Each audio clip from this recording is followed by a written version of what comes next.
Hi guys, today I want to teach you how I thread a needle and prep it for hand sewing using wax for your thread. First of all, when you go to thread a needle, never rip your thread like this off the spool. This is creating little fibers on the end. I don't know if you could see that. Those fibers are what make it nearly impossible to thread your needle due to the fact that those little fibers are never going to let you get into the eye hole of your needle. Always completely cut it off. As you can see, it's nice and clean, and it aids in threading the needle very easily, as you can see. Okay, now what you're going to do is you're going to add as much thread as you want, what's comfortable for what you're going to be doing. Okay, and always stick your good scissors back into their sleeves so that way they don't get dinged and ruined.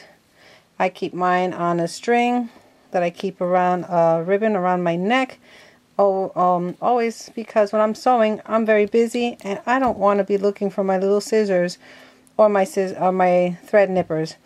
Okay, so what you do is you're going to run your thread through the wax.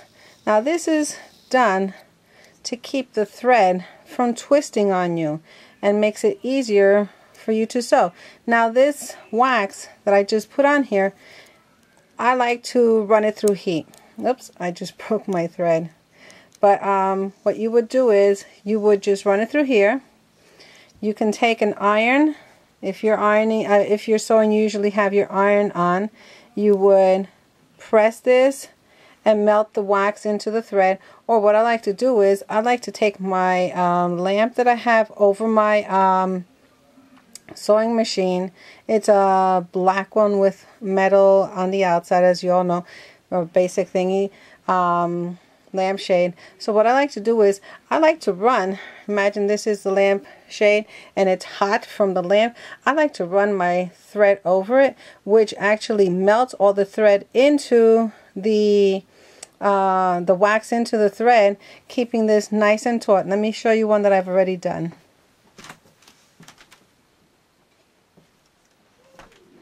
Sorry, this one is blue, but you could see it's like stiffer. See, it's kind of stiff, and it keeps your thread from tangling as it normally would when you're just doing regular sewing.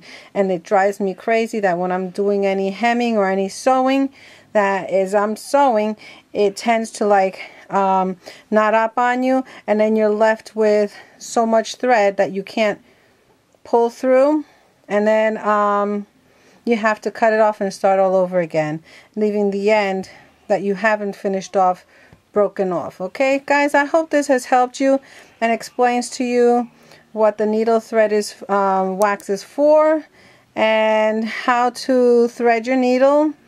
And remember, always snip the thread. Don't rip it, don't pull it.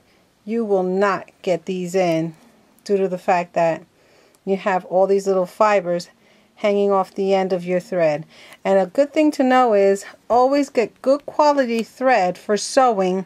Don't get the buy 5 for $1 or something like that, because the consistency of the thread is going to be very cheap, and it's always going to be tangling and twisting and breaking. Mine broke because I pulled too hard.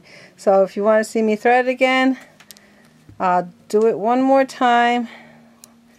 So you snip it off, and yeah, long nails or no long nails, anybody can do this. It's as easy as that.